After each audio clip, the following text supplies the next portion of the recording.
PSM wajib menang lawan Persebaya, demi modal berharga menuju AFC Cup. Wah wah wah. Oke guys, kita akan menyimak beritanya. PSM perlu kembali bangkit saat menantang Persebaya Surabaya.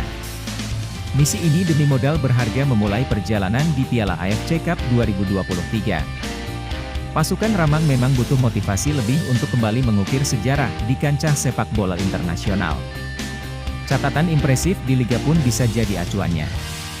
Hanya saja, anak asuh Bernardo Tavares mengawali musim sedikit berbeda dibanding musim sebelumnya.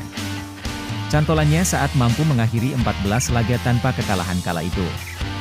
Berbeda dibandingkan musim ini. PSM bahkan sudah menerima 2 kekalahan di markas sendiri dan sekali di luar kandang. Karena itu, pasukan Ramang harus kembali bangkit. Mereka diharapkan mampu meraih hasil positif dalam lanjutan pekan ke-9 Liga 1 atas Persebaya, di Stadion Gelora Bung Tomo, Jumat, 18 Agustus. Duel ini memang tidak mudah. Sebab, PSM kembali bertindak sebagai tim tamu sekaligus menjadi laga tandang ketiga secara beruntun.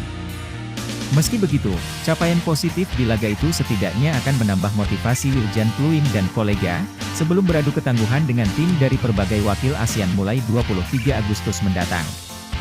Pengamat sepak bola, Tony Ho menilai tim yang memiliki catatan positif di kompetisi Liga bisa memberikan pengaruh sama baiknya saat ikut dalam ajang yang lebih bergengsi. Kematangan taktik jadi acuannya.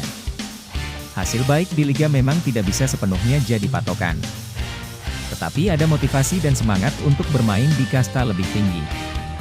Apalagi strategi tim pasti sudah padu, ujarnya. Bagi Bernardo Tavares, dia tak ingin terburu-buru dan memasang target tinggi. Timnya masih menunggu dan baru akan berpikir tentang persiapan usai adanya pemenang laga Yangon United, Niamat, versus DPMM FC, Brunei.